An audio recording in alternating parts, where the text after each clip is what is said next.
Aniline की जो हम इलेक्ट्रोफिलिक सब्स्टिट्यूशन रिएक्शंस कर रहे हैं, जो बेंजीन रिंग के ऊपर हम हाइड्रोजन रिप्लेस करके कोई और सब्स्टिट्यूएंट लगा लेते हैं, तो उसमें नेक्स्ट और लास्ट रिएक्शन है सल्फोनेशन।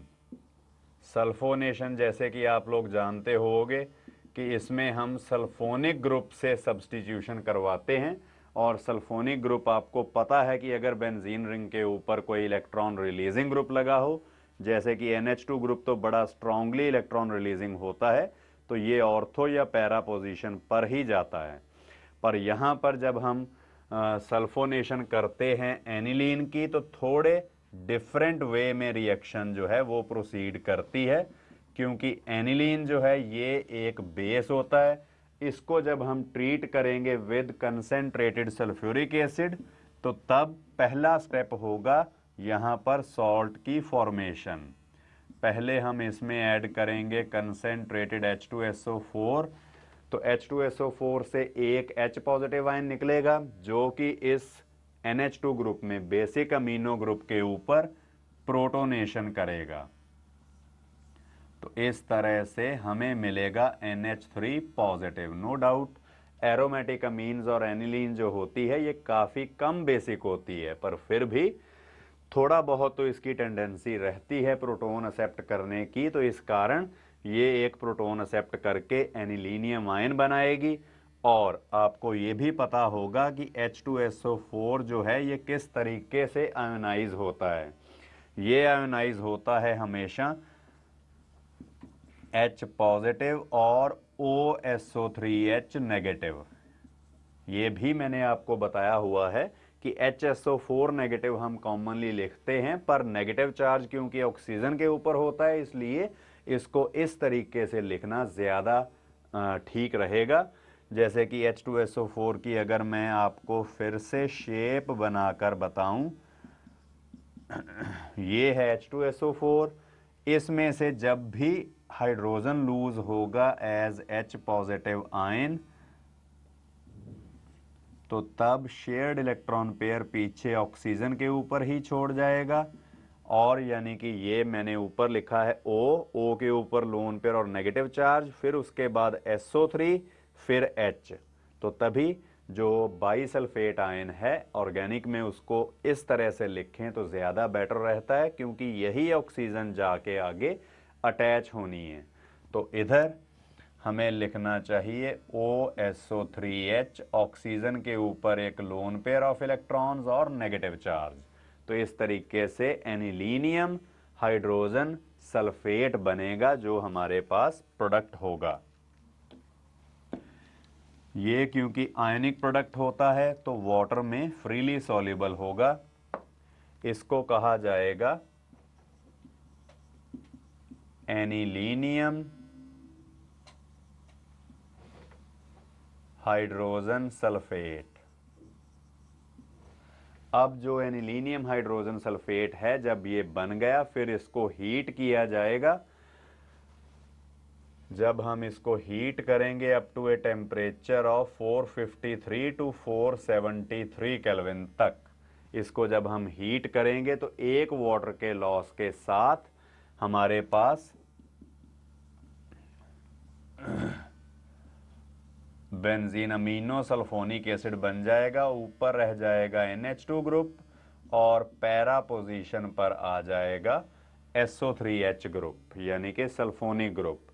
और हमें ये भी पता है कि एक ही कंपाउंड में आप देख सकते हो नीचे एसिडिक ग्रुप है, ऊपर बेसिक ग्रुप है, तो एज सच ये एग्जिस्ट नहीं करेगा। यहाँ पर डायनेमिक इक्विलिब्रियम होता है।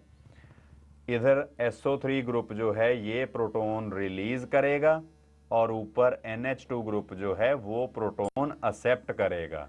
तो इधर बन जाएगा NH3 पॉजिटिव और नीचे बचेगा SO3 नेगेटिव। तो इस तरह से हमारे पास एक इंटरनल सॉल्ट बनेगा जिसको हम डाइपोलर आयन या ज्वेटर आयन भी कह देते हैं। आपको पता होगा कि आयनिक कंपाउंड्स को हम कॉमनली सॉल्ट्स बुलाते हैं।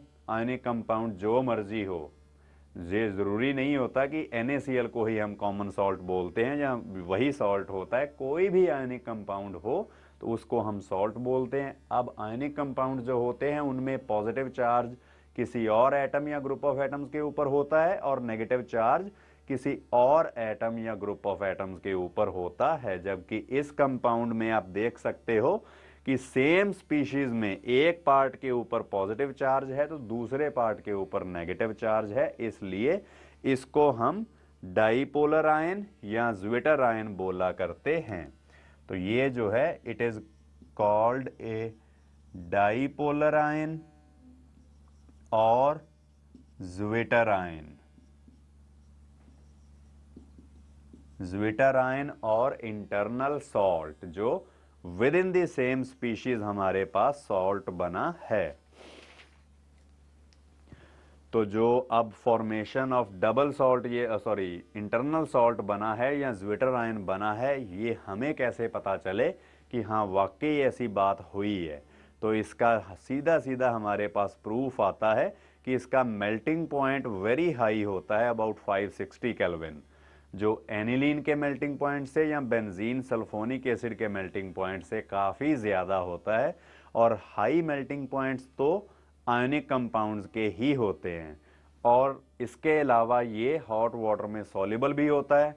बेंजीन के ऊपर जैसे कि पहले भी बात हुई है, अगर कोई हम सब्स्टिट्यूएंट्स लगा दें तो उसकी सॉल्युबिलिटी इन वाटर थोड़ी कम हो जाती है, पर ये क्योंकि आयनिक है इसलिए आयन डाइपोल अट्रैक्शंस के कारण ये वाटर में काफ़ी हद तक सॉल्युबल होता है। तो तभी हमारे पास जो ज्विटर आयनिक स्ट्रक्चर है इसके एग्जिस्ट करने का प्रूफ भी हाथ लग जाता है। फिर इसके बाद अमीन्स के जो हमने प्रॉपर्टीज़ कर ली हैं, तो इसके बाद इनके डायरेक्ट यूजेस की बात होगी। अब इनके यूजेस में जो यूजेस होते हैं अमीन्स के, उनमें कुछ तो आपको वैसे ही बेसिक आइडिया होना चाहिए कि जो अमीन्स हैं इनको कहाँ कहाँ पर यूज़ किया जाता है। जैसे कि प्राइमरी अमीन्स हों, सेकेंडरी अमीन्स हों या टर्शरी अमीन्स हों, तो इनको यूज़ किया जाता है एज ए सॉल्वेंट्स और as reagents for the synthesis of many organic compounds. और इनको सॉल्वेंट्स के तौर पर भी इंडस्ट्री में और लेबोरेटरी में यूज़ किया जाता है। और इनके अलावा जो मेन बात होती है वो ये कंपाउंड जो है एनिलीन जैसे है, तो ये डायजोनियम सॉल्ट बनाने के काम आता है, जो एक बहुत यूज़फुल कंपाउंड है जिसकी हेल्प से हम कई और कंपाउंड्स आगे मैन्युफैक्चर कर सकते हैं। तो इनकी जो ये यूजेस के बाद जो असल आगे नेक्स्ट इंपॉर्टेंट चीज़ आती है जिसके ऊपर बेस्ड क्वेश्चंस अक्सर पूछे जाते हैं, वो हैं टेस्ट फॉर अमीन्स, मतलब test for detection. Tests for amines कि किस तरह से हम टेस्ट करके अमीन्स को डिस्टिंग्विश कर सकते हैं। और आपको ये बात भी पता होगी कि जो भी टेस्ट ऑफ डिस्टिंक्शन होते हैं वो बिल्कुल क्लियर कट होने चाहिए, मतलब उनका रिजल्ट जो है वो बिल्कुल नॉर्मल सा हमें सीधा सीधा दिखाई देना चाहिए, एक्सपीरियंस होना चाहिए। थोड़ा इतना कोई डिफ़िकल्ट तरीके से आइडेंटिफिकेशन करने का चांस नहीं होना चाहिए। जैसे कि सबसे पहले हम बात करते हैं कार्बाइल अमीन टेस्ट की। फर्स्ट केस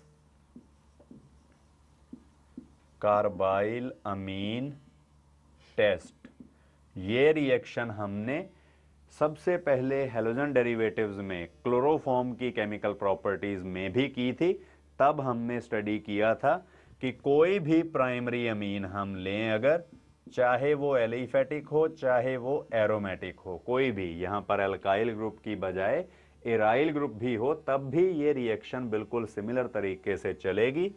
इसमें हम क्लोरोफॉर्म अगर ऐड करें, क्लोरोफॉर्म होती है CHCl3, तो तब भी मैंने ये रिएक्शन कुछ इसी तरीके से समझाई थी कि एक एसिड मॉलिक्यूल HCl मॉलिक्यूल इधर से जाएगा, दूसरा एसिड मॉलिक्यूल यहाँ से जाएगा और तीसरा एसिड मॉलिक्यूल यहाँ से जाएगा।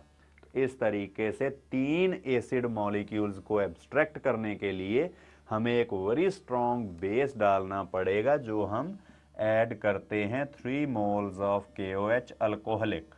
अगर अल्कोहल में डिजोल्व किया गया हो KOH को, तो वो बहुत स्ट्रांगली बेसिक होता है, क्योंकि अल्कोहल में कोई उतनी effective solvation of OH negative ion नहीं होती और OH नेगेटिव आयन काफ़ी एक्सपोज्ड होता है, इस कारण ये बहुत स्ट्रांगली बेसिक होता है। तो यहाँ से थोड़ा सा इसको अगर हम वार्म करें तो तब हमें इधर आइसोसाइनाइड या कार्बाइल अमीन मिलता है और 3 मोल HCl जो निकले वो 3 मोल KOH के साथ रिएक्शन करके 3 moles of KCl and 3 moles of water बनाएंगे। तो ये जो बना है इसको कार्बाइल अमीन या आइसोसाइनाइड कहा जाता है, which has a very offensive odor, a very offensive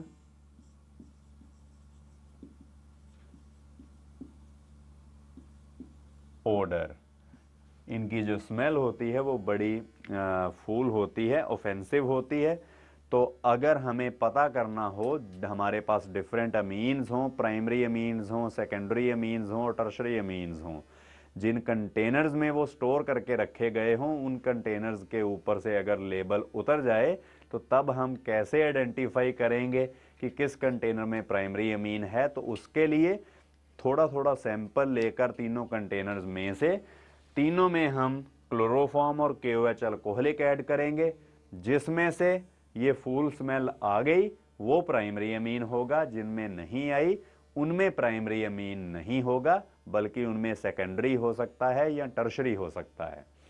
तो इस तरीके से हम कार्बाइल अमीन रिएक्शन करके प्राइमरी अमीन को दूसरे सेकेंडरी और टर्शरी अमीन से डिस्टिंग्विश कर सकते हैं। फिर इसके बाद नेक्स्ट रिएक्शन आती है हॉफमैन मस्टर्ड ऑयल रिएक्शन, और ये रिएक्शन हमने पहले भी की हुई है कि जब हम प्राइमरी अमीन को वार्म करते हैं विद कार्बन डाइसल्फाइड तो हमें ऑब्टेन होता है डाईथायोएल्काइल कार्बोनिक एसिड, तो जो फिर बाद में रीअरेंजमेंट होकर उसकी एल्काइल आइसोथायोसैनेट बन जाता है, जिसकी स्मेल होती है थोड़ी सी ऑफेंसिव या फूल स्मेल होती है थोड़ी सी, just like that of mustard oil. तो सरसों के तेल जैसी स्मेल उसकी होती है। तो इस कारण इस रिएक्शन को भी हम हॉफमैन मस्टर्ड ऑयल टेस्ट कह देते हैं। और जो सबसे ज़्यादा यूजफुल टेस्ट है अमीन्स की डिस्टिंक्शन के लिए, दैट इज हिंसबर्ग्स टेस्ट।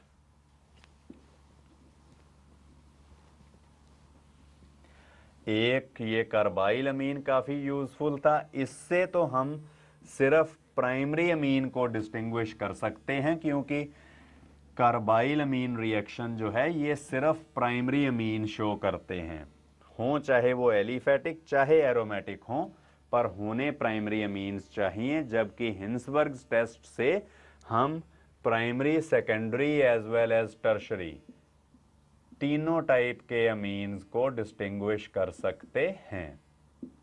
हिंसबर्ग्स टेस्ट, तो इसमें हमें हिंसबर्ग्स रिएजेंट की ज़रूरत होती है, तो इससे हम primary, secondary as well as tertiary तीनों तरह के रिएजेंट्स को तीनों तरह के अमीन्स को डिस्टिंग्विश कर सकते हैं। तो जो हिंसबर्ग्स रिएजेंट है वो होता क्या है, that is benzene sulphonyl chloride. Benzene sulphonic acid में से अगर हम H पॉजिटिव को रिमूव करके क्लोरीन लगा दें तब उसको कहा जाता है benzene sulphonyl chloride.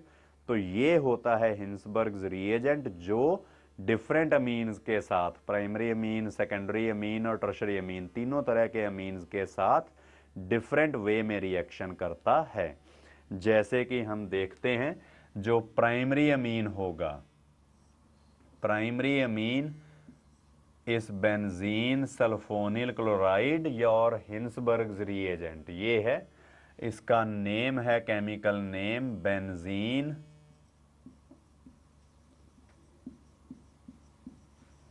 Sulphonyl chloride,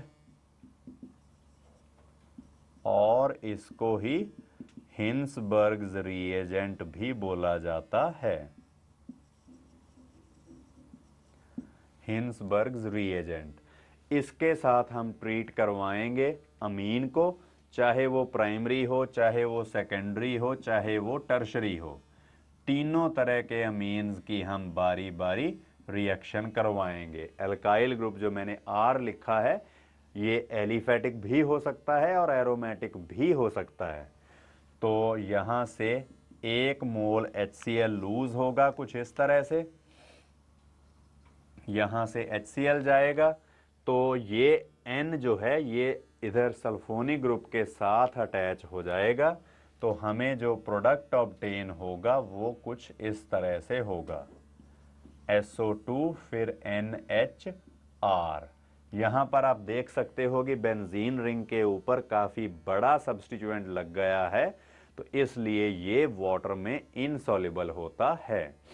इसको एन एल्काइल बेंजीन सल्फोनामाइड भी हम बोल देते हैं क्योंकि नाइट्रोजन के साथ एल्काइल ग्रुप लगा है। तो एन एल्काइल बेंजीन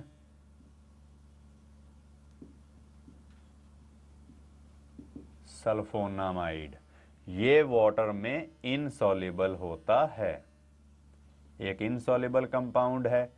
अब अगर इसको ट्रीट किया जाए विद KOH डाल के थोड़ा सा अगर इसको हम हीट करें तो बड़ी इजीली वाटर निकल जाता है। यहाँ से KOH से आएगा OH नेगेटिव आयन और इधर यहाँ पर नाइट्रोजन के ऊपर जो हाइड्रोजन लगा हुआ है वो लूज हो जाएगा और उसके लूज होने के कारण नाइट्रोजन के ऊपर आ जाएगा नेगेटिव चार्ज। तो हमारे पास जो रिजल्टेंट जो कंपाउंड बनेगा that will be an ionic compound. इसमें नाइट्रोजन एटम के ऊपर लोन पेयर भी होगा और नेगेटिव चार्ज भी होगा, जैसे मैं कि यहाँ पर ही शो कर देता हूँ ये। और इसके साथ फिर KOH से K पॉजिटिव अटैच होगा। अब क्योंकि ये आयनिक कंपाउंड बन गया है इसलिए ये तो वाटर में सॉल्युबल रहेगा ही रहेगा, ये वाटर में सॉल्युबल होगा। अब अगर इसको हम ट्रीट करें विद HCl अगेन, दोबारा से इसमें अगर HCl ऐड करेंगे तो KCl के लॉस के साथ हमारे पास फिर से जो ये एन एल्काइल बेंजीन सल्फोनामाइड यानी कि इनसॉल्युबल कंपाउंड बना था वो रीफॉर्म हो जाएगा, दोबारा से प्रिपेयर हो जाएगा SO2NHR, ये चीज बन जाएगी जो फिर से इनसॉल्युबल है। तो यही डिस्टिंक्शन हमें याद रखनी है कि अगर हमारे पास जो अमीन है वो प्राइमरी हुआ तो पहले वो हिंसबर्ग रिएजेंट के साथ या बेंजीन सल्फोनिल क्लोराइड के साथ रिएक्शन करके वाटर में इनसॉल्युबल कंपाउंड बनाएगा, जिसमें अगर हम अल्कली ऐड करें तब वाटर में सॉल्युबल हो जाएगा और फिर से अगर एसिड ऐड कर दिया जाए तो फिर से वाटर में इनसॉल्युबल हो जाएगा। तो हमें तो बिल्कुल विजिबल टेस्ट देखना चाहिए, मिलना चाहिए कि जिससे क्लियरली देखकर ही आइडिया हो जाए कि कुछ रिएक्शन या कोई प्रोसेस हुआ है कि नहीं। तो यहाँ पर यही चीज बड़ी क्लियरली दिखाई देती है कि कभी ये सॉल्युबल है जैसे पहले ये इनसॉल्युबल था, फिर उसमें बेस ऐड किया तो डिसॉल्व हो गया, सॉल्युबल हो गया, और फिर उसमें अगर एसिड ऐड किया तो फिर से वो इनसॉल्युबल कंपाउंड में कन्वर्ट हो गया। तो इस तरीके से प्राइमरी अमीन जो है वो इस तरीके की रिएक्शन करता है कि प्राइमरी अमीन पहले बेंजीन सल्फोनिल क्लोराइड के साथ रिएक्शन करके वाटर में इनसॉल्युबल कंपाउंड बनाएगा, उसमें अल्कली ऐड कर दिया जाए तो वाटर में सॉल्युबल हो जाएगा, डिसॉल्व हो जाएगा। अगर फिर से एसिडिफाई कर दें हम तो फिर से दोबारा वो इनसॉल्युबल कंपाउंड बन जाएगा। ये तो थी बात प्राइमरी अमीन की। सेकेंडरी अमीन अगर हम यूज करें, जैसे कि यहां पर मैं सेकेंडरी अमीन को यूज करूं, इधर सिंपल वे में लिख देता हूं NR2। आप लोग दोबारा ये पूरी रिएक्शन लिखोगे तो तब पहला स्टेप तो बिल्कुल सिमिलर होगा कि वाटर में इनसॉल्युबल कंपाउंड बनेगा। अब इसके बाद अगर मैं KOH डालकर देखूं कि डिसॉल्व होता है कि नहीं, तो बेटा जी अब नाइट्रोजन के साथ तो कोई हाइड्रोजन नहीं लगा हुआ। अगर नाइट्रोजन के साथ कोई हाइड्रोजन नहीं है तो इस कारण ये आगे आयनिक कंपाउंड नहीं बना पाएगा, यानी कि वाटर में इनसॉल्युबल ही रहेगा ये, चाहे उसमें अल्कली ऐड करो चाहे उसमें एसिड ऐड करो। सेकेंडरी अमीन के केस में वाटर में पहले स्टेप पर ही इनसॉल्युबल कंपाउंड जो है वो बन जाता है। अगर हमने प्राइमरी अमीन यूज किया था तो पहले वाटर में इनसॉल्युबल कंपाउंड बना था, फिर अल्कली डालने से वाटर में सॉल्युबल हो गया और एसिड डालने से फिर से इनसॉल्युबल हो गया। पर यहां पर अमीन में बेंजीन सल्फोनिल क्लोराइड या हमारे पास जो हिंसबर्ग रिएजेंट है वो ऐड करने से पहले स्टेप पर ही इनसॉल्युबल कंपाउंड बन गया। अगर इनसॉल्युबल कंपाउंड बना है तो इसका मतलब रिएक्शन तो हुई है, कोई ना कोई तो कंपाउंड बन गया है। ठीक है, तो फिर उसके बाद अगर हम उसमें अल्कली ऐड करें या एसिड ऐड करें तो वो जो इनसॉल्युबल प्रोडक्ट हमें ऑब्टेन हुआ वो फर्दर रिएक्शन करता ही नहीं है। तो इसके बाद अगर हम अब टर्शरी अमीन की रिएक्शन करवा के देखें तो ये आपने देख लिया है अभी तक कि प्राइमरी अमीन थोड़ा डिफरेंट वे में रिएक्शन की थी उसने, सेकेंडरी अमीन ने डिफरेंट वे में रिएक्शन की। अब देखते हैं कि टर्शरी अमीन के केस में किस तरीके की रिएक्शन होगी। टर्शरी अमीन में पहली बात यह कि नाइट्रोजन के ऊपर लोन पेयर ऑफ इलेक्ट्रॉन्स तो होता है, पर इसके साथ कोई हाइड्रोजन नहीं होती जिसको ये लूज कर सके जब हम इसको ट्रीट करेंगे विद बेंजीन सल्फोनिल क्लोराइड यानी कि हिंसबर्ग रिएजेंट। अब आप देख सकते हो नाइट्रोजन के साथ क्योंकि कोई हाइड्रोजन नहीं लगी हुई तो यहां से HCl का निकल जाना और वाटर में इनसॉल्युबल कंपाउंड का बनना ये पॉसिबल नहीं होगा। तो यहां पर कोई रिएक्शन ही नहीं होगी।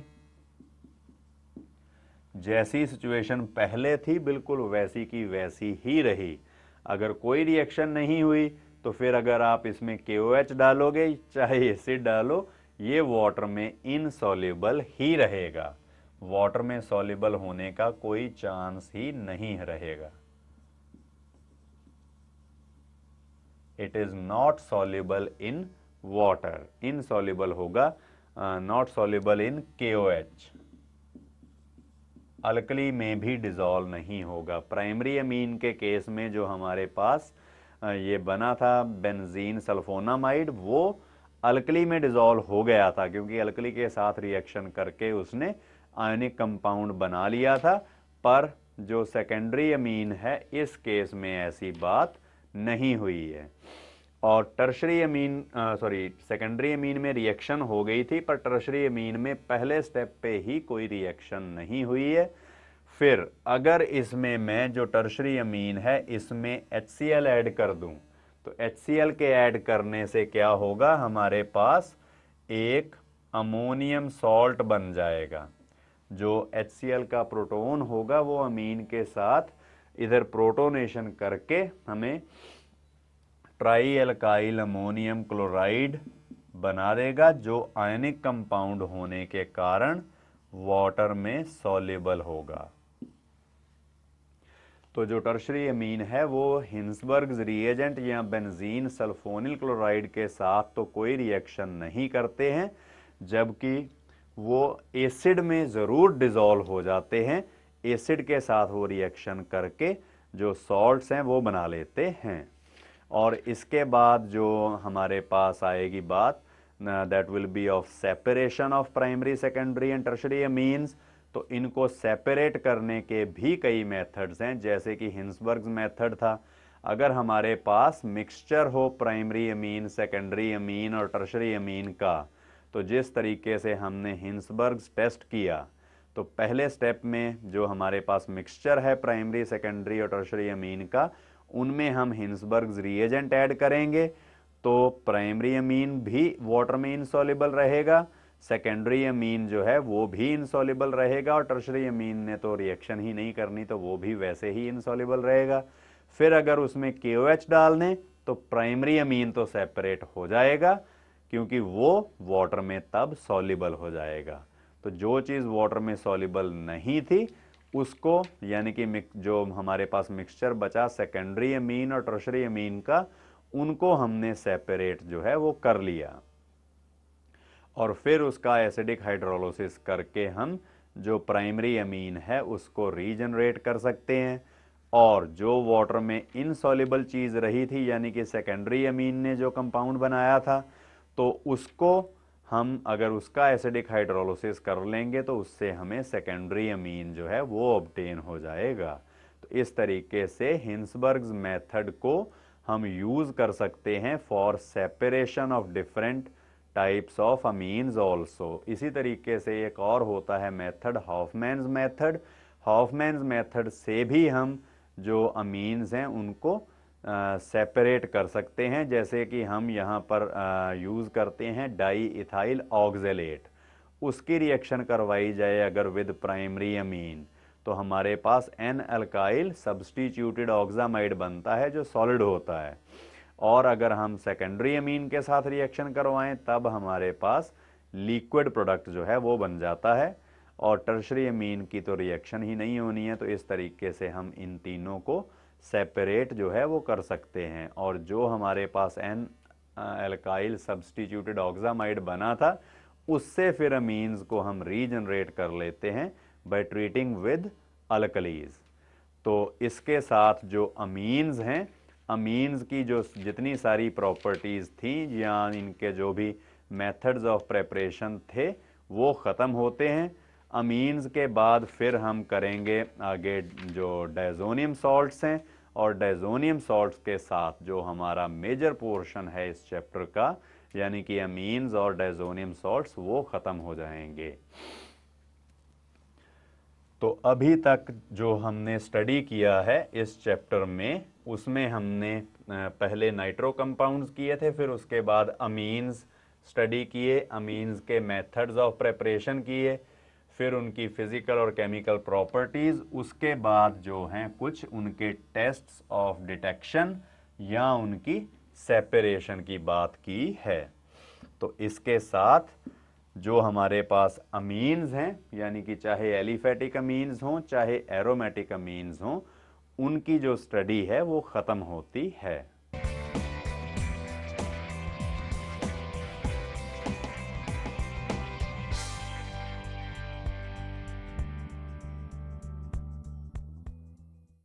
कंपाउंड्स कंटेनिंग नाइट्रोजन में अमीन्स के बाद अब आएंगे बहुत रिएक्टिव रिएक्शन इंटरमीडिएट्स के तौर पे यूज़ होते हैं बेंजीन डायज़ोनियम सॉल्ट्स।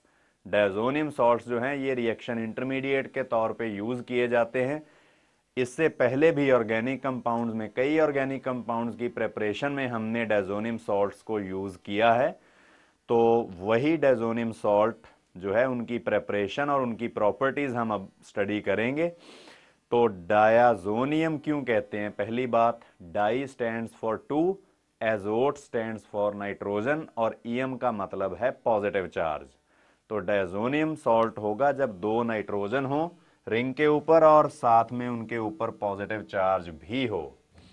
अब जैसे कि प्रेपरेशन, तो आप लिख सकते हो preparation of diazonium salts.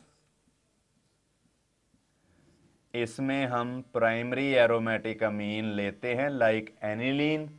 Aniline में पहले तो हम एसिड डाल के उसका सॉल्ट प्रिपेयर करेंगे। अगर हम उसमें HCl एक्वस डालें और टेम्परेचर जो है वो 0 to 5 डिग्री सेल्सियस ही रखें, यानी कि आइस कोल्ड सॉल्यूशन यूज़ करें, तो डेफिनेटली जो HCl है ये देगा H positive ion. H positive ion इधर अमीनो ग्रुप के ऊपर NH2 ग्रुप के ऊपर जाके प्रोटोनेशन कर देगा, यानी कि यहाँ पर NH3 पॉजिटिव और इसके साथ Cl नेगेटिव जो है वो अटैच हो जाएगा। तो इस तरीके से हमें जो एनिलीनियम हाइड्रोक्लोराइड जो सॉल्ट है वो मिल जाएगा। फिर जब ये सॉल्ट बना उसके बाद जो नाइट्रस एसिड होता है उसका काम आता है। जो यहाँ पर हमने एनिलीनियम सॉल्ट बनाया ये फिर फर्दर रिएक्ट करेगा विद नाइट्रस एसिड HONO, और ये भी आपको पता है कि इसकी इन सीटू प्रेपरेशन की जाती है, that is with in the reaction mixture इसको प्रिपेयर किया जाता है। ये हाईली अनस्टेबल होता है, अनस्टेबल है तो डेफिनेटली फटाफट रिएक्ट कर जाएगा। इसलिए इसको जब ज़रूरत हो तब ही रिएक्शन मिक्सचर में बनाया जाता है इसको, जैसे HCl और सोडियम नाइट्राइट, इन दोनों की रिएक्शन से NaCl लूज हो जाएगा और HONO या नाइट्रस एसिड फॉर्म हो जाएगा। यहाँ पर भी सॉल्यूशन जो है उसको आइस कोल्ड ही रखने की ज़रूरत होगी। तो तब यहाँ पर नाइट्रस एसिड जो है वो इसके साथ जो एनिलीनियम क्लोराइड बनाया था हमने, इसके साथ रिएक्शन करके बेंजीन डायजोनियम सॉल्ट बना देगा, N2 positive Cl negative plus 2 मोल वाटर यहाँ पर ऑब्टेन होंगे साथ में हमें, मतलब एक्वा सॉल्यूशन ही बनेगा। इस कंपाउंड को हम कहते हैं benzene diazonium chloride. Ionic compound है, तो ये चीज हम सॉलिड स्टेट में भी पढ़ते हैं कि जो भी आयोनिक कंपाउंड हो उनको हम कॉमनली सॉल्ट्स बोलते हैं। सॉल्ट का मतलब सिर्फ वो नमकीन चीज नहीं होता है, सॉल्ट का मतलब होता है कोई भी आयोनिक कंपाउंड जिसमें पॉजिटिव आयन हो और नेगेटिव आयन हो, यानी कि केटायन और एनायन वाली बात। तो ये हमारे पास एक डायजोनियम सॉल्ट बना, जिसको बनाया जाता है इन आइस कोल्ड सॉल्यूशन ओनली। तो जब इसकी प्रिपरेशन करनी होती है तो इसके लिए कुछ प्रिकॉशंस लेने की ज़रूरत होती है। सबसे पहली बात कि रिएक्शन मिक्सचर को आइस कोल्ड कंडीशंस में रखा जाता है, यानी कि टेम्परेचर जो है that must be maintained between 0 to 5 degree Celsius, क्योंकि अगर थोड़ा सा भी टेम्परेचर इंक्रीज कर देंगे तो जो डायजोनियम सॉल्ट बना है ये वाटर के साथ रिएक्शन करके एकदम से फिनोल में कन्वर्ट हो जाएगा। ये चीज़ हमने फिनोल्स के मेथड्स ऑफ प्रिपरेशन में भी पढ़ी थी। तो इसलिए अगर हमें डायजोनियम सॉल्ट को एज सच रखना है तो temperature must be kept between 0 to 5 degree Celsius. इस टेम्परेचर पर भी ये बहुत थोड़ा टाइम स्टेबल रहता है, यानी कि अबाउट 1 और 1.5 आवर, 1-1.5 घंटे के लिए ही स्टेबल होगा। इसलिए इसको बनाकर हम स्टोर करके नहीं रख सकते, जैसे ही इसकी ज़रूरत हो उसको तभी बनाया जाता है और उसी टाइम इसको यूज़ कर लिया जाता है। फिर उसके बाद दूसरी बात कि HCl को एक्सेस में यूज़ करने की ज़रूरत पड़ती है। सबसे पहली बात कि HCl जो है वो पहले तो एनिलीन के साथ रिएक्शन करके एनिलीनियम सॉल्ट बनाएगा, फिर दूसरा HCl मॉलिक्यूल जो है वो सोडियम नाइट्राइट के साथ रिएक्शन करके नाइट्रस एसिड बनाएगा, और तीसरा मॉलिक्यूल भी HCl का यूज होता है during the formation of diazonium salt. तो इस तरीके से हमारे पास, क्योंकि जो तीसरा मॉलिक्यूल होगा HCl का या थर्ड मोल HCl जो है वो रिएक्शन मिक्सचर को सफिशिएंटली एसिडिक रखेगा ताकि कोई साइड रिएक्शन जैसी चीज जो है वो ना हो, जैसे कपलिंग हो जाती है डायजोनियम सॉल्ट की विद फिनोल और विद एनिलीन। यहां पर तो एनिलीन है, तो एनिलीन के साथ अगर कपलिंग रिएक्शन नहीं होने देनी तो मीडियम को एसिडिक रखने की जरूरत पड़ती ही है। अगर सोल्यूशन थोड़ा सा भी बेसिक हो गया तो तब फटाफट जो है कपलिंग रिएक्शन जो है वो हो जाती है, तो डायजोनियम सॉल्ट ही नहीं बचेगा। तो इसलिए ये प्रिकॉशन जो हैं जो लेने की ज़रूरत रहती है। पहली बात ये कि टेम्परेचर जो है उसको 0 to 5 डिग्री सेल्सियस के बीच में रखना है। दूसरी बात HCl को एक्सेस में लेना है, थोड़ा काफ़ी ज़्यादा लेना है। और तीसरी बात, जो बेंजीन डायजोनियम सॉल्ट्स होते हैं काफ़ी ज़्यादा अनस्टेबल होते हैं या रिएक्टिव होते हैं, दे डिकम्पोज वायलेंटली, मतलब एक्सप्लोजन होता है जब ये डिकम्पोज होते हैं, जब इनको ड्राई किया जाए। इसलिए जब कभी भी डायजोनियम सॉल्ट को यूज़ किया जाना है तो इसका एक्वस सोल्यूशन ही हम यूज़ करेंगे। ये क्रिस्टलाइन जो है कलरलेस क्रिस्टलाइन सॉल्ट्स होते हैं, पर इनको हम क्रिस्टलाइज करेंगे नहीं, तो इनको सॉल्यूशन फॉर्म में ही रखने की ज़रूरत होती है, क्योंकि जब भी इनको हम ड्राई करते हैं या क्रिस्टलाइज करने की कोशिश करते हैं तो ये एक्सप्लोड कर जाते हैं काफ़ी स्ट्रांगली। इसलिए तो इसके बाद इनकी जो केमिकल प्रॉपर्टीज़ हैं डायजोनियम सॉल्ट्स की हम वो स्टडी करेंगे।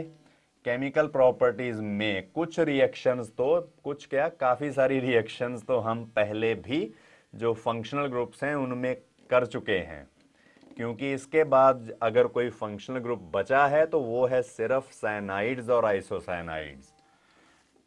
उसके अलावा बाकी कई फंक्शनल ग्रुप्स के मेथड्स ऑफ प्रिपरेशन में भी और उनकी केमिकल प्रॉपर्टीज में भी हमने डायज़ोनियम सॉल्ट्स को यूज किया है। तो इस तरीके से अब जो केमिकल प्रॉपर्टीज हैं डायज़ोनियम सॉल्ट्स की, उनमें हम देखेंगे कि किस किस टाइप की रिएक्शंस की जाएंगी। आप लिख सकते हो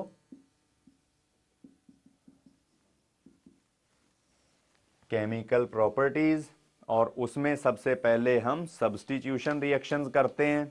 इनकी हम दो टाइप की रिएक्शंस ही करेंगे, या तो सब्स्टिट्यूशन रिएक्शंस और या फिर कपलिंग रिएक्शंस। और सब्स्टिट्यूशन रिएक्शंस जो हैं वो सबसे पहले, और उनमें सबसे पहले हम सब्स्टिट्यूशन बाय हैलोजेंस ये करते हैं। सॉरी, सब्स्टिट्यूशन बाय हैलोजेंस आप लिख सकते हो। फर्स्ट जो इसकी केमिकल रिएक्शन है that is substitution by halogens. और इसमें बेटा जी आप लोगों ने बहुत सारी रिएक्शंस पहले भी की हुई हैं, जैसे कि बेंजीन डायज़ोनियम सॉल्ट में इससे अगर मुझे क्लोरोबेंजीन बनानी हो तो क्या किया जाता है यूज, यहां पर क्यूप्रस हेलाइड और HCl को यूज करते हैं हम। जैसे अगर मैं CuCl और HCl यूज करूं तो इससे ऑब्टेन हो जाती है क्लोरोबेंजीन, प्लस नो डाउट जो डाईएजो ग्रुप है वो नाइट्रोजन की फॉर्म में लिबरेट हो जाएगा। तो इस तरीके से हम इस रिएक्शन, इस डायज़ोनियम सॉल्ट को methods of preparation of haloarenes में भी यूज करते हैं, जैसे कि हमने क्लोरोबेंजीन की प्रेपरेशन में यूज किया था। इसी तरीके से अगर हमें बनानी हो ब्रोमोबेंजीन तो तब भी बिल्कुल इसी से ही मिलती जुलती हम रिएक्शन कर सकते हैं। और इस रिएक्शन में जो बात ध्यान देने वाली है कि जो क्लोरीन, जो हैलोजन बेंजीन रिंग के साथ आके अटैच हुआ है, वो हैलोजन जो है डायज़ोनियम ग्रुप वाला नहीं होता है। क्योंकि अगर डायज़ोनियम ग्रुप वाला ही हो तो अगर मैं इसमें अब CuBr क्यूप्रस ब्रोमाइड और HBr यूज कर रहा हूं, अगर यही हैलोजन जो है वो रिंग के साथ अटैच होता हो तो इस केस में भी ज्यादा नहीं तो थोड़ी सही पर कुछ ना कुछ तो क्लोरोबेंजीन बन जानी चाहिए, पर क्लोरोबेंजीन जरा भी नहीं फॉर्म होती, यानी कि हमें टोटल ब्रोमोबेंजीन जो है वही मिलती है। तो इसका मतलब कि जो भी हैलोजन जाके बेंजीन रिंग के ऊपर अटैच होती है that comes from cuprous halide और HBr and not from diazonium group. और इन दोनों रिएक्शंस को कहा जाता है सैंड-मेयर्स रिएक्शंस।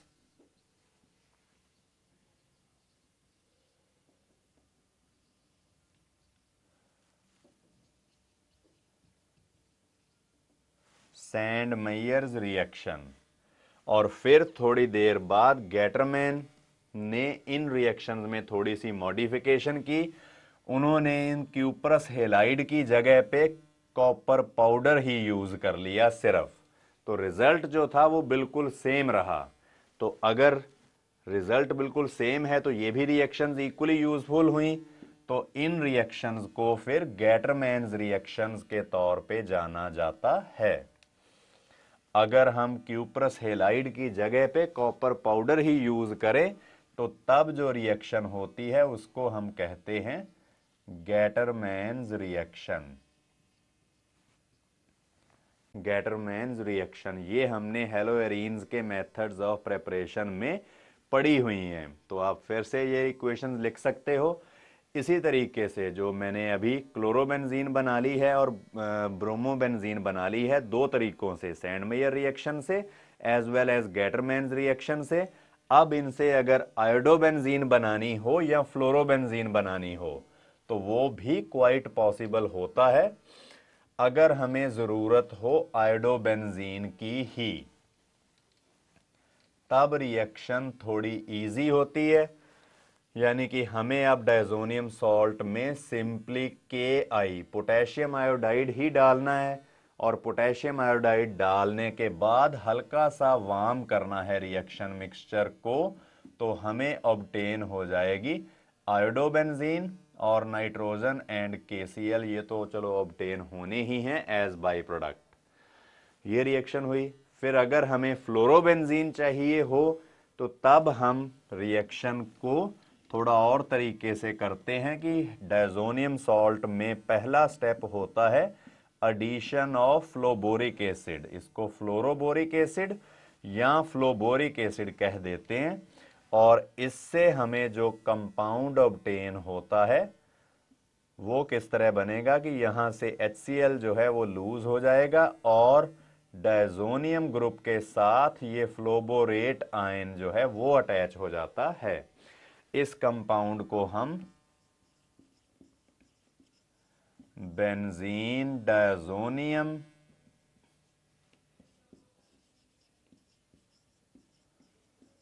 फ्लोबोरेट कहते हैं। फ्लोरोबोरेट भी कह देते हैं या फ्लोबोरेट भी कह सकते हैं।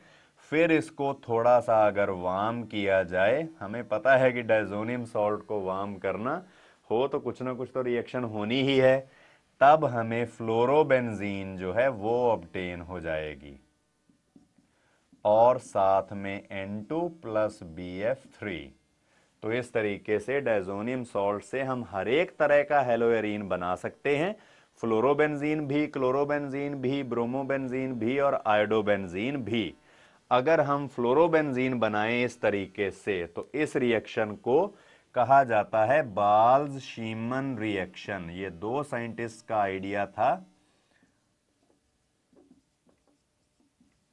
बाल्ज-शीमन रिएक्शन इस रिएक्शन का नाम है। तो इससे पहले हमने की है सैंडमेयर रिएक्शन, गेटरमैन्स रिएक्शन, और आयोडोबेंजीन बनाने वाली रिएक्शन में कोई नाम नहीं है, वो नेम्ड रिएक्शन नहीं है, पर फ्लोरोबेंजीन बनाने वाली जो रिएक्शन है इसको बाल्ज-शीमन रिएक्शन के नाम से जाना जाता है। फिर इसके बाद अगली रिएक्शन आती है next, that is substitution by nitro group. Second reaction हम डायजोनियम सॉल्ट की अब करेंगे। पहले तो जस्ट हैलोजन एटम से हमने रिप्लेस किया जो भी डायजोनियम ग्रुप लगा हुआ था बेंजीन रिंग के साथ, तो उससे हमने जो डिफरेंट हेलोएरीन्स हैं वो प्रिपेयर कर लिए, और ये सारी रिएक्शंस हमने हेलोएरीन्स के मेथड्स ऑफ प्रेपरेशन में की हुई हैं। और अब जो करने लगे हैं कि सब्स्टिट्यूशन बाय नाइट्रो ग्रुप, ये नहीं की है अभी तक। तो सेकंड रिएक्शन है सब्स्टिट्यूशन बाय नाइट्रो ग्रुप।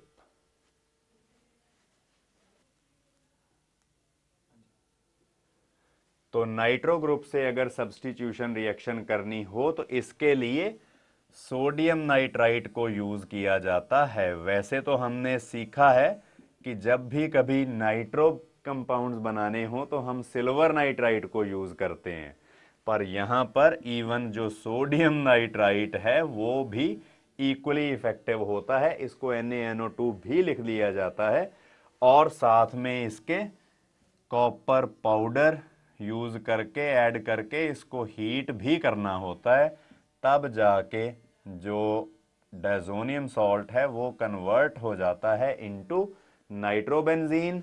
और साथ में फिर इसके जो नाइट्रो कंपाउंड बनाने के लिए मैंने सोडियम नाइट्राइट ऐड किया हुआ है, यहाँ पर सॉरी ये डायजोनियम क्लोराइड नहीं बल्कि डायजोनियम फ्लोबोरेट यूज करना होता है। तो बेंजीन डायजोनियम फ्लोबोरेट के साथ ही सोडियम नाइट्राइट रिएक्शन करके नाइट्रोबेंजीन बनाता है, और इसके अलावा जो हमें ऑब्टेन होता है दैट इज सोडियम फ्लोबोरेट दिस, और प्लस साथ में इसके हमें नाइट्रोजन गैस जो है वो ऑब्टेन हो जाती है। नाइट्रोजन गैस की फॉर्मेशन तो होगी ही जब कभी भी हम कोई भी रिएक्शन करेंगे डायजोनियम सॉल्ट की, तो यही चीज हम यूज करते हैं as a test for estimation of the diazonium salt कि डायजोनियम सॉल्ट कितना कर बना है। हम रिएक्शन करके देख लेंगे कि कितनी नाइट्रोजन गैस इवॉल्व हुई, और जितनी नाइट्रोजन गैस इवॉल्व हुई होगी उसी के कॉरस्पॉन्डिंग अमाउंट जो है वो डायज़ोनियम सॉल्ट का बना होगा। तो इसलिए जब भी कभी हम डायज़ोनियम सॉल्ट को यूज़ करना हो और एस्टिमेशन करनी हो कि कितना का डायज़ोनियम सॉल्ट कितने % बना है, तो वो हम उसकी कोई भी केमिकल रिएक्शन यूज़ करके डिटरमिन कर सकते हैं। इसके बाद फिर थर्ड रिएक्शन आती है substitution by nitrile group. Substitution by nitrile group, nitrile group या सियानो ग्रुप या साइनाइड ग्रुप, जो मर्जी इसको कह सकते हैं। और अगर साइनाइड ग्रुप से सब्स्टिट्यूशन करनी है तो तब जो हम यूज़ करते हैं बेंजीन डायज़ोनियम क्लोराइड, इसमें क्यूप्रस साइनाइड को यूज़ किया जाता है, यानी कि CuCN को, और क्यूप्रस साइनाइड की हेल्प से हमें ऑब्टेन होगा benzonitrile, this plus CuCl plus N2 ने तो बनना ही बनना है। और बिल्कुल ऐसी ही रिएक्शन हम कर सकते हैं क्यूप्रस साइनाइड की बजाय अगर हम KCN यूज करें, जैसे कि हम हेलो एल्केन में भी KCN ऐड करके जो डायज़ोनियम सॉल्ट है उसकी प्रेपरेशन कर सकते हैं। पर अब जब KCN को यूज किया जाएगा फिर साथ में कॉपर पाउडर की एडिशन नेसेसरी होती है, कॉपर पाउडर की प्रेजेंस में ही ये रिएक्शन हो पाएगी। तो इस तरीके से भी हमें बेंजोनाइट्राइल ऑब्टेन हो सकता है, और साथ में मॉलिक्यूलर नाइट्रोजन जो है वो तो फॉर्म होनी ही है। अब जो ये बेंजोनाइट्राइल हमें ऑब्टेन हुआ, तो ये भी बहुत यूजफुल कंपाउंड होता है। जैसे कि हमने हेलो एल्केन्स की केमिकल प्रॉपर्टीज में जब सब्स्टिट्यूशन बाय साइनाइड ग्रुप की थी, रिएक्शन की थी, तब हमने देखा था कि जो नाइट्राइल्स ऑब्टेन होते हैं इनको हम आगे कई और फंक्शनल ग्रुप्स में भी कन्वर्ट कर सकते हैं, जैसे कि पार्शियल हाइड्रोलिसिस करके एसिडामाइड, कंप्लीट हाइड्रोलिसिस करके कार्बोक्सिलिक एसिड, और रिडक्शन करके हम इनकी प्राइमरी अमीन्स भी बना सकते हैं। तो इसी तरीके से मैं आपको यहां पर ये शो कर सकता हूं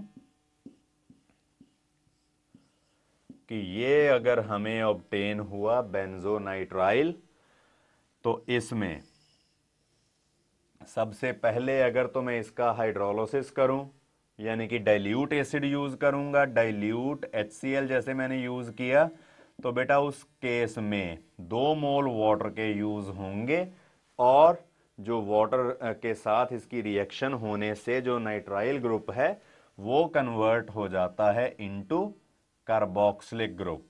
तो ये मैंने बिल्कुल तरीके से आपको एक्सप्लेन किया था हेलो एल्केन्स की केमिकल प्रॉपर्टीज में।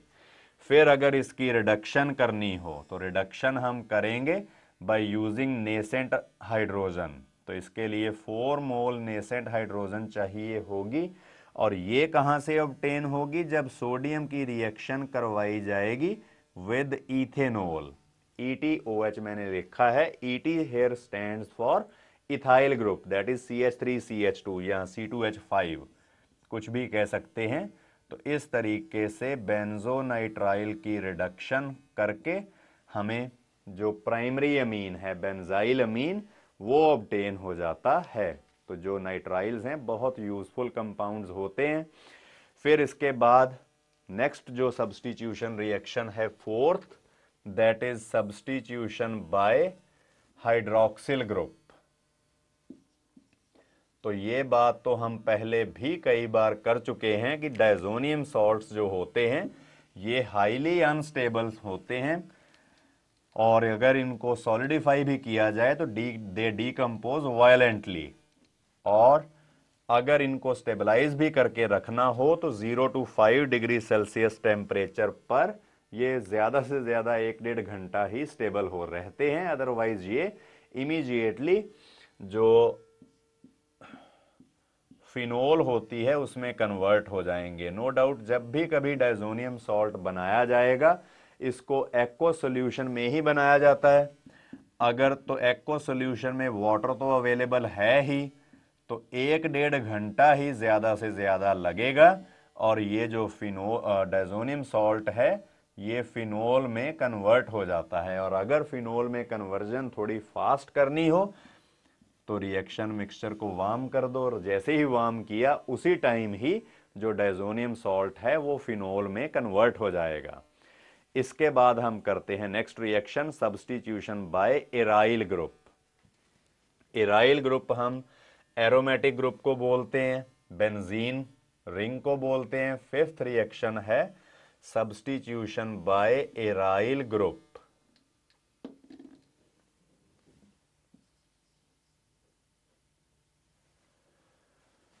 अब एराइल ग्रुप के साथ अगर सब्स्टिट्यूशन करनी हो तो उसके लिए हमें एल्केलाइन मीडियम चाहिए होता है। एल्केलाइन मीडियम में फटाफट ये रिएक्शन जो है वो इजीली हो जाती है।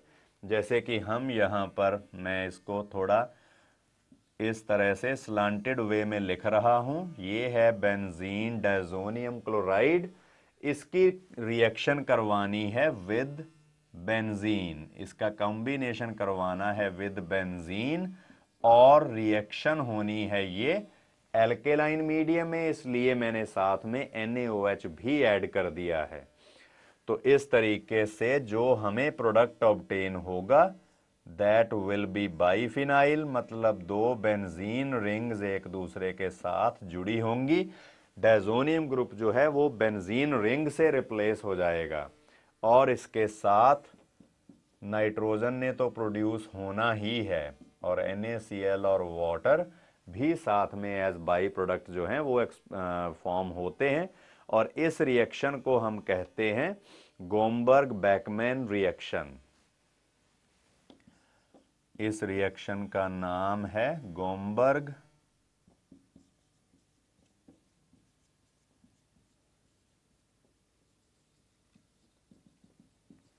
Beckmann reaction.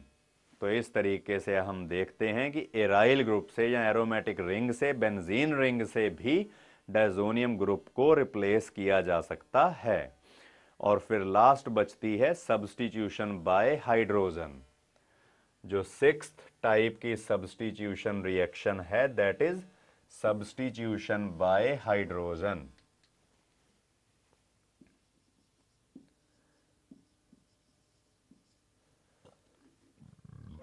ये रिएक्शन शायद हम लोगों ने अभी तक नहीं की है। तो अगर डायज़ोनियम ग्रुप को रिप्लेस करके उसकी जगह पर हैलोजन लगानी हो तो उसके लिए हम यूज करते हैं हाइपोफॉस्फोरस एसिड। ये हुआ डायज़ोनियम सॉल्ट, इसमें ऐड करना है हाइपोफॉस्फोरस एसिड, वो हम कहते हैं H3PO2 को। ये आप लोग P ब्लॉक की जो उसमें फॉस्फोरस के ऑक्सो एसिड्स होते हैं वहां पर भी आप देखते हो कि जो हाइपोफॉस्फोरस एसिड है ये कैसे ऑब्टेन होता है, जब एक फॉस्फोरिक एसिड मॉलिक्यूल में से ही एक वाटर लूज हो जाएगा।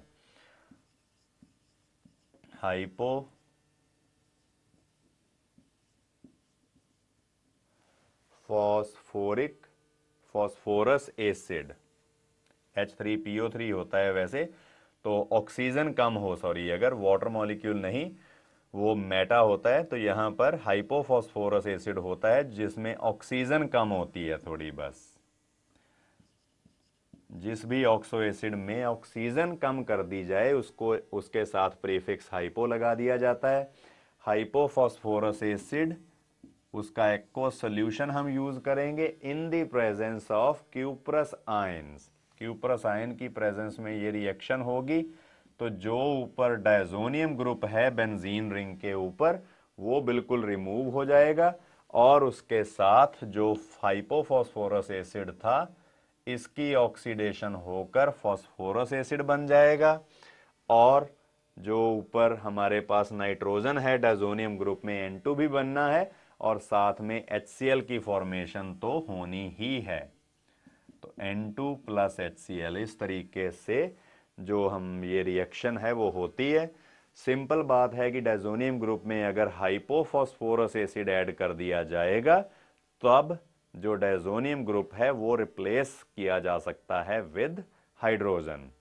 फिर इसके बाद जो लास्ट रिएक्शंस बचती हैं डायजोनियम सॉल्ट्स की, उनको हम कहेंगे कपलिंग रिएक्शंस। और ये लास्ट और 7वीं टाइप की रिएक्शंस हैं डायजोनियम सॉल्ट्स की।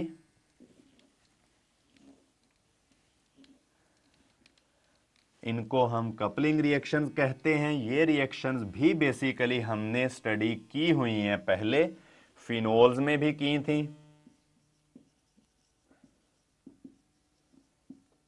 कपलिंग रिएक्शन जब हमने फिनोल की केमिकल प्रॉपर्टीज में उसकी कपलिंग विद डायजोनियम सॉल्ट की थी।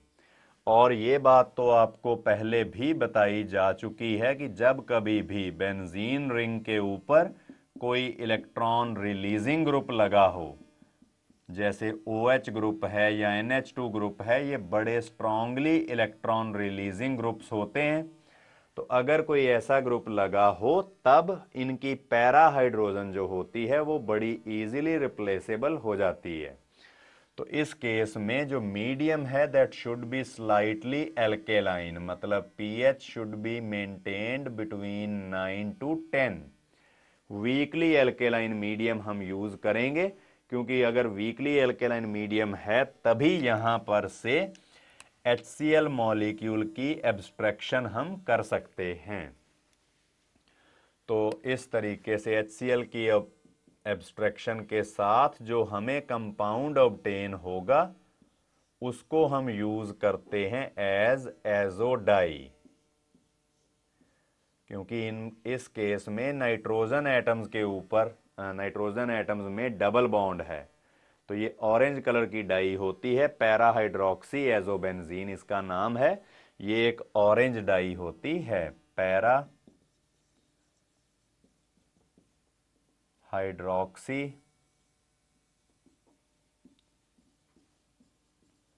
Azobenzene which is an orange colored dye। और इसी तरीके से ना सिर्फ ये फिनोल रिएक्ट करती है बल्कि जो हमारे पास बीटा नेफ्थॉल होती है वो भी रिएक्शन कर जाती है। अब बीटा नेफ्थॉल जो है वो किस तरीके से रिएक्शन करेगी ये भी मैं आपको अभी बताता हूं। नेफ्थॉल होती है जब जो नेफ्थलीन है दो बेंजीन रिंग्स एक दूसरे के साथ फ्यूज हों।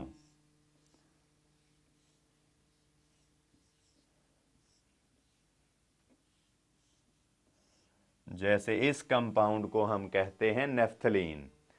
तो इसके साथ अगर बीटा पोजीशन पर ये जो 4 पोजीशंस हैं, एक तो यहां पर हाइड्रोजन मैंने शो किया है, दूसरी ये, तीसरी ये और चौथी पोजीशन ये, इनको अल्फा पोजीशंस कहा जाता है। और नीचे वाली दोनों और ऊपर वाली दोनों इनको बीटा पोजीशंस कहा जाता है। तो यहां पर बीटा पोजीशन पर अगर OH ग्रुप लगा है तो इसको बीटा नेफ्थॉल कहा जाएगा। तो बीटा नेफ्थॉल के साथ भी ये कपलिंग रिएक्शन बिल्कुल वैसे ही जैसे फिनोल में था वो भी शो करेगा, और इससे orange red dye, orange red colour की डाई जो है वो हमें ऑब्टेन हो जाती है।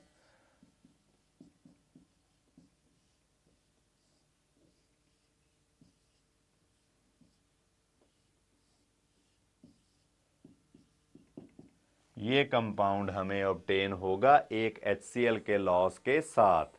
तो इसको जो बीटा हाइड्रोक्सी एजोबेंजीन हम कह सकते हैं, या फिनाइल एजो बीटा नेफ्थॉल ये भी कह देते हैं। तो ये एक ऑरेंज रेड कलर की डाई हुआ करती है। It is an orange red dye. तो डाइज की प्रेपरेशन में भी इसको हम यूज कर सकते हैं। तो इसी तरीके से जो कपलिंग रिएक्शंस हैं वो ना सिर्फ अल्कोहल के साथ या फिनोल्स के साथ बल्कि एनिलीन के साथ भी हम कर सकते हैं। तो नेक्स्ट रिएक्शन जो है इसकी हम करेंगे that will be with aniline. और अगर एनिलीन के साथ रिएक्शन करनी हो और मीडियम थोड़ा एसिडिक हो जाएगा तब एनिलीन का ही सॉल्ट फॉर्म हो जाता है। तो तो इसलिए मीडियम हम अब जो है वो एल्केलाइन यूज करेंगे। जैसे कि पहले इसमें अगर एनिलीन की एडिशन करें हम, और यहां पर जो मीडियम है वो थोड़ा सा स्लाइटली एसिडिक होगा, थोड़ा ज्यादा भी एसिडिक नहीं, मतलब यहां पर हम पीएच रखेंगे 4 to 5 के बीच में। तो यहां पर पहले तो बिल्कुल वैसे ही कपलिंग होगी, इधर से Cl और इधर से एक हाइड्रोजन जाएगा, और उससे जो आफ्टर कपलिंग हमें प्रोडक्ट ऑब्टेन होगा that will be like this. Nitrogen के साथ आगे NH ग्रुप लगा हुआ होगा, और फिर इसमें फिर से रीअरेंजमेंट हो जाती है, इसके साथ एक HCl तो लूज हो गया, और फिर इसकी रीअरेंजमेंट होने के साथ जो NH2 ग्रुप है वो दूसरी तरफ को टर्न हो जाता है, और हमें जो डाई मिलेगी वो कुछ इस तरह की होगी। ये तो रीअरेंजमेंट के बाद हमें पैरा अमीनो एजोबेंजीन एक डाई मिलती है जो ऑरेंज कलर की डाई होती है। तो इसमें भी पीएच का रोल काफी ज्यादा है। पीएच जो है सॉल्यूशन की हल्की सी एसिडिक सॉल्यूशन जैसी बात होनी चाहिए। अगर सॉल्यूशन ज्यादा एसिडिक हो गया तो उस केस में फिर एनिलीन का ही सॉल्ट बन जाएगा, तब वो रिएक्शन नहीं कर पाएगा। और अगर मीडियम थोड़ा कम एसिडिक हुआ तब एनिलीन से हाइड्रोजन को लूज करना ही मुश्किल हो जाएगा। तो इसके साथ जो डायजोनियम सॉल्ट्स हैं इनकी प्रेपरेशन और इनकी प्रॉपर्टीज बिल्कुल खत्म होती हैं। तो ऑर्गेनिक केमिस्ट्री में अब हमारा लास्ट टॉपिक बचा है, दैट इज साइनाइड्स एंड आइसोसाइनाइड्स। तो उसके साथ ऑर्गेनिक केमिस्ट्री जितनी भी AIEEE के सिलेबस में आती है वो सारी की सारी खत्म हो जाएगी।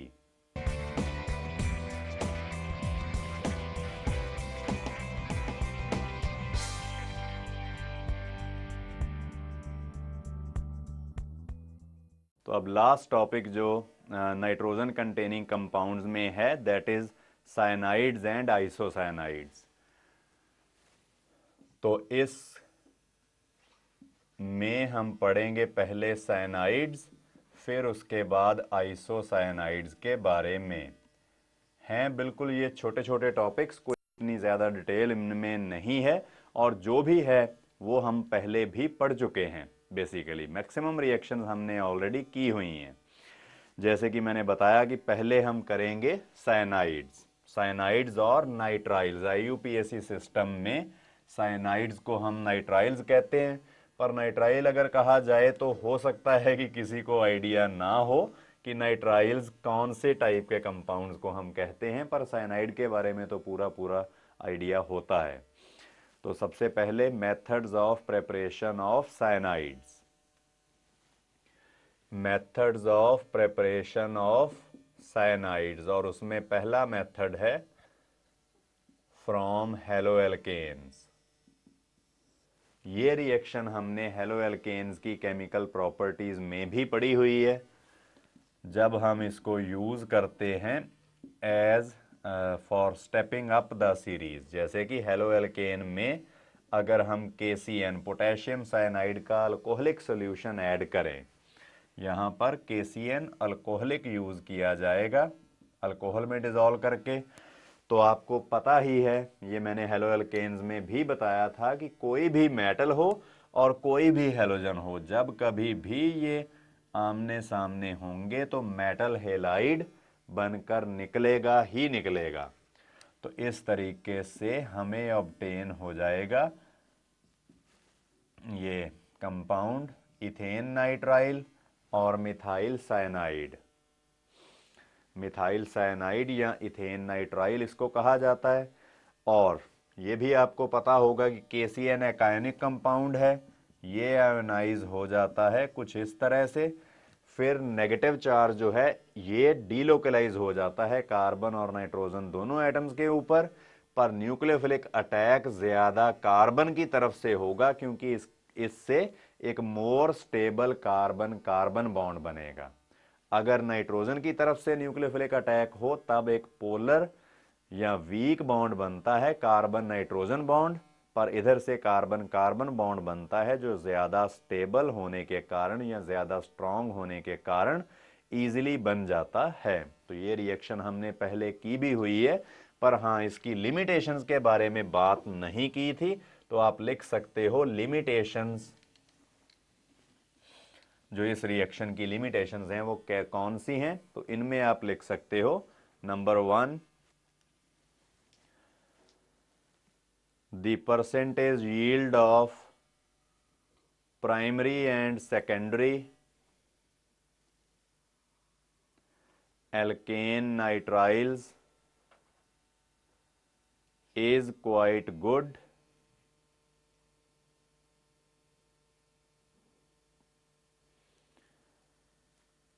but in case of tertiary haloalkanes the nucleophile CN negative, the nucleophile CN negative is a very strong base also, which abstracts a proton from beta carbon, resulting in elimination reaction, resulting in elimination reaction।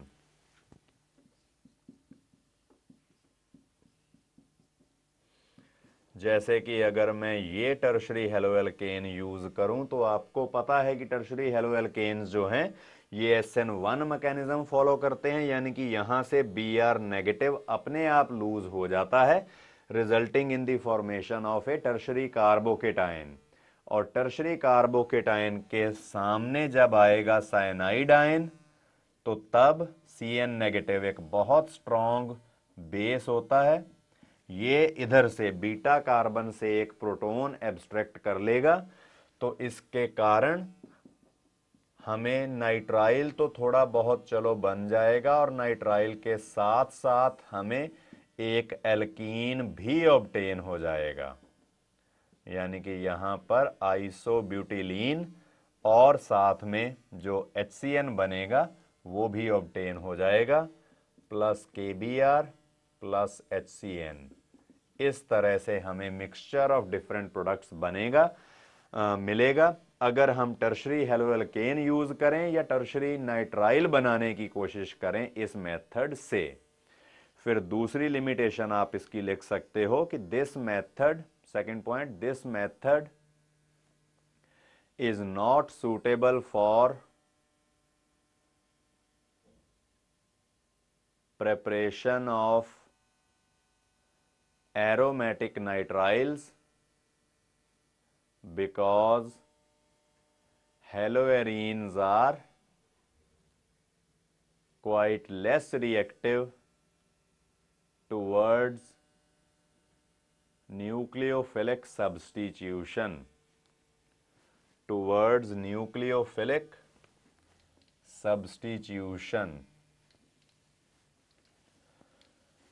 तो इसके बाद हम second reaction करते हैं जब हम दूसरे तरीके से बनाएंगे अब नाइट्राइल्स को।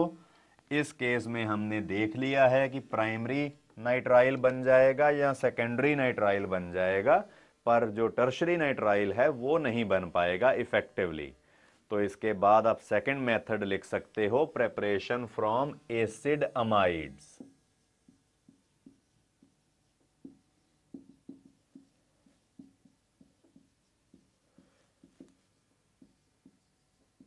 ये हमने एसिड डेरिवेटिव्स में, एसिड अमाइड्स की केमिकल प्रॉपर्टीज में भी पढ़ा था कि जो एसिड अमाइड्स हैं इनकी अगर हम डिहाइड्रेशन करें with in the presence of strong dehydrating agents, जैसे कि P2O5 होता है, फॉस्फोरस पेंटॉक्साइड, नो डाउट ये मोनोमेरिक फॉर्म में एग्जिस्ट नहीं करता है, it rather exist in the form of P4O10। ये चीज़ आप पी ब्लॉक में भी पढ़ते हो। और अगर इसको हीट किया जाए तो एक वाटर NH2 ग्रुप में से हाइड्रोजन्स दो और कार्बोनिल ग्रुप में से ऑक्सीजन निकल जाएगी। तो इस तरीके से हमें इथेन नाइट्राइल या मिथाइल साइनाइड जो है वो ऑब्टेन होगा। बिल्कुल इसी तरीके से हम जो एरोमेटिक एसिडमाइड्स हैं उनकी भी डिहाइड्रेशन कर सकते हैं। जैसे कि यहां पर मैंने बेंजामाइड लिया, इसमें P2O5 डाल के अगर हीट करें तो बेंजामाइड जो है वो कन्वर्ट हो जाता है इनटू बेंजोनाइट्राइल और साथ में वाटर तो डेफिनेटली बनना ही है। और यही डिहाइड्रेशन रिएक्शन जो है ये यूज की जा सकती है in case of ammonium salts of carboxylic acids also. Ammonium salt की पहले डिहाइड्रेशन होगी तो एसिड अमाइड बनेगा, उसकी फर्दर डिहाइड्रेशन करके हम नाइट्राइल भी बना सकते हैं। फिर इसके बाद नेक्स्ट मेथड जो है हम करेंगे third method of preparation, that is from diazonium salts. तो ये हमने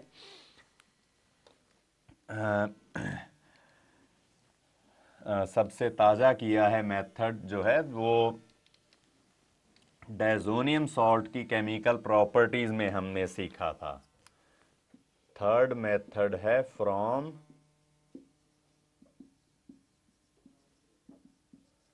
डायजोनियम सॉल्ट्स। नो डाउट इस मेथड से तो हम एरोमेटिक नाइट्राइल्स ही बना पाएंगे, क्योंकि डायजोनियम सॉल्ट्स जो होते हैं ये सिर्फ एरोमेटिक ही स्टेबल होते हैं, एलिफैटिक डायजोनियम सॉल्ट्स तो एग्जिस्ट ही नहीं करते।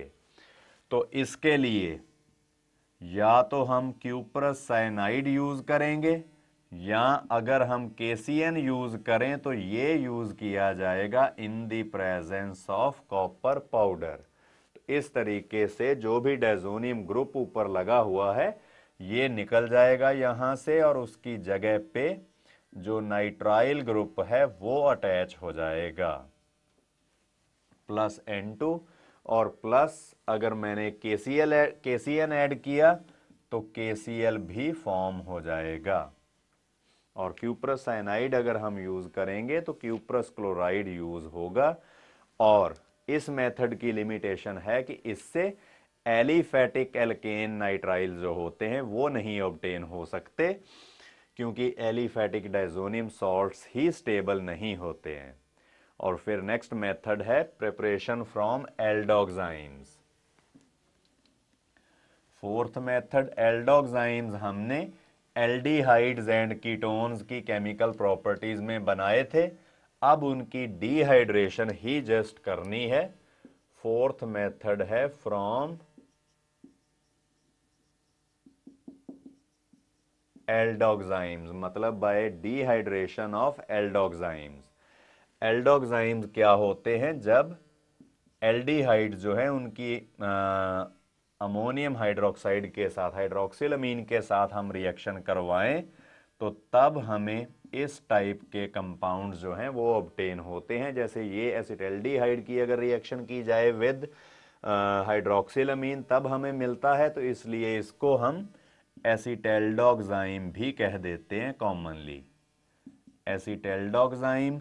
और इसकी डिहाइड्रेशन करनी है in the presence of phosphorus pentoxide या एसिटिक एनहाइड्राइड की प्रेजेंस में। तो डिहाइड्रेशन हम करेंगे बाय यूजिंग फास्फोरस पेंटॉक्साइड, और जो मैंने दूसरा इसका रिएजेंट बोला है that is ethanoic anhydride, acid anhydride हम यूज करेंगे। इनकी प्रेजेंस में अगर इसको हम थोड़ा सा हीट करें तो तब यहां से OH और यहां से हाइड्रोजन H जाएगा, तो कार्बन और नाइट्रोजन में ट्रिपल बॉन्ड फॉर्म हो जाएगा, साथ में एक वाटर मॉलिक्यूल। और इसी तरीके से अगर हम बेंजल्डोक्साइम की भी डिहाइड्रेशन करें तो उससे हमें बेंजोनाइट्राइल जो है वो बड़ी इजीली ऑब्टेन हो जाएगा। इसमें भी अगर हम P2O5 डालें यानी कि P4O10 और इथेनोइक एनहाइड्राइड या एसिटिक एनहाइड्राइड डाल के इसको अगर हीट किया जाए तो इससे जो बड़ी इजीली हमें बेंजोनाइट्राइल ऑब्टेन हो जाएगा प्लस वाटर। तो इस तरीके से हम जो एल्केन नाइट्राइल्स हैं या एराइल नाइट्राइल्स हैं, नाइट्राइल्स जो हैं या साइनाइड्स जो हैं, उनकी प्रेपरेशन कर सकते हैं। फिर इनकी हम फिजिकल प्रॉपर्टीज करेंगे। तो जो फिजिकल प्रॉपर्टीज में सबसे पहले फिजिकल स्टेट की बात होगी। जो लोअर मेंबर्स हैं जिनमें अप टू 14 कार्बन एटम्स हैं वो तो कलरलेस लिक्विड्स होते हैं, जबकि इनसे ज्यादा कार्बन एटम वाले कंपाउंड जो हैं वो क्रिस्टलाइन सॉलिड्स होते हैं।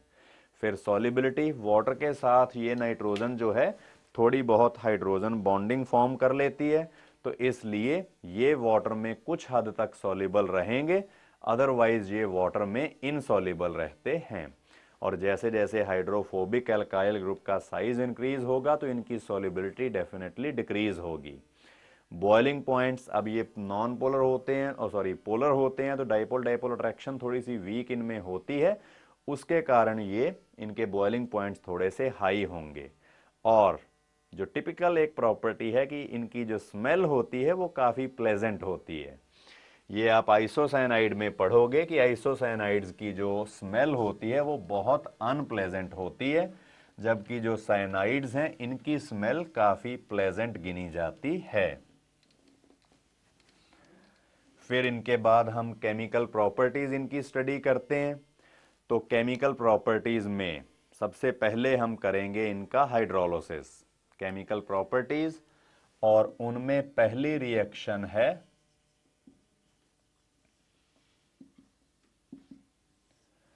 हाइड्रोलिसिस। ये आप लोग पहले भी कर चुके हो कि अगर हम इसका हाइड्रोलिसिस करें यानी कि पार्शियल हाइड्रोलिसिस करें, इसमें कंसेंट्रेटेड एसिड डालकर, इसको हम कहते हैं पार्शियल हाइड्रोलिसिस। पार्शियल हाइड्रोलिसिस अगर किया जाए तब बनता है एसिड अमाइड, और अगर हम इस कंपाउंड का कंप्लीट हाइड्रोलिसिस करना चाहें तो डाइल्यूट एसिड की एडिशन की जाती है, यानी कि एसिड अमाइड में फर्दर एक मॉलिक्यूल जाके रिएक्शन करके कार्बोक्सिलिक एसिड और अमोनिया की फॉर्मेशन कर देता है। एलिफेटिक नाइट्राइल अगर हम यूज करें या एरोमेटिक करें, दोनों तरीकों से ही बिल्कुल सिमिलर रिएक्शन जो है वो होती है। फिर इसके बाद हाइड्रोलिसिस के बाद हम करते हैं रिडक्शन। तो ये रिएक्शन भी हम पहले कर चुके हैं। रिडक्शन जो है ये अमीन्स के मेथड्स ऑफ प्रेपरेशन में यूज होती है। तो रिडक्शन जो है इसको हम अब दो तरीके से स्टडी करेंगे। पहला पार्ट, ए पार्ट हम करते हैं पार्शियल रिडक्शन। ये वाली रिएक्शन जो है इसको हमने यूज किया था in the methods of preparation of aldehydes. Partial reduction यानी कि हम स्टीफन रिडक्शन करते हैं और इसमें SnCl2 और HCl ये दोनों यूज किए जाते हैं जो रिड्यूसिंग एजेंट या नेसेंट हाइड्रोजन को प्रोड्यूस करते हैं, और जो नेसेंट हाइड्रोजन बनती है ये फिर जाके जो भी हमारे पास नाइट्राइल होता है उसकी रिडक्शन कर देती है। तो इससे हमें मिलेगा +1 मोल HCl भी, और हमें इस तरीके से ऑब्टेन हो जाता है ये वाला कंपाउंड। जो भी हमारे पास इमीन बनता है, कार्बन और नाइट्रोजन में अगर डबल बॉन्ड हो तो ऐसे कंपाउंड को हम इमीन बोलते हैं। एसिटल्डिहाइड से बनता है ये भी, तो इसको एसिटल्डीमीन हाइड्रोक्लोराइड इसका कॉमन नेम है। और इसमें अगर वाटर डाल के इसको बॉयल किया जाए तो तब इससे हम एल्डिहाइड, एसिटल्डिहाइड बना सकते हैं, और साथ में NH3 और HCl रिएक्शन करके बना देंगे NH4Cl। और बिल्कुल इसी तरीके से अगर मैं एरोमेटिक नाइट्राइल भी यूज करूं तो वो भी रिएक्शन करेगा और उससे हमें बेंजल्डिहाइड जो है वो ऑब्टेन हो जाएगा। और अगर नाइट्राइल की कंप्लीट रिडक्शन कर दी जाए, ये हम स्टडी करते हैं बी पार्ट में, पार्शियल रिडक्शन से तो हमने देख लिया कि स्टीफन रिडक्शन करके पहले हमें जो नाइट्राइल मिला, हमारे पास जो नाइट्राइल था उससे हमें ऑब्टेन हुआ जो एसिटाल्डीमीन हाइड्रोक्लोराइड, और फिर उसके हाइड्रोलिसिस से हमने एल्डिहाइड बना लिया। और अगर हम इसकी कंप्लीट रिडक्शन करें तो कंप्लीट रिडक्शन में फिर जो प्राइमरी अमीन्स हैं वही ऑब्टेन होंगे हमें। अब कंप्लीट रिडक्शन करनी है अगर, तो ये कैटालिटिक रिडक्शन भी की जा सकती है, यानी कि hydrogen in the presence of निकल, या फिर अगर केमिकल रिडक्शन करनी हो तो लिथियम एल्यूमिनियम हाइड्राइड और साथ में सोडियम और इथेनॉल को भी यूज किया जा सकता है। जैसे कि निकल पाउडर डाल के इसको हीट करें अगर, निकल प्लेटिनम और पैलेडियम कोई भी रिड्यूसिंग एजेंट हम यूज कर सकते हैं, तो इससे हमें मिल जाएगा प्राइमरी अमीन।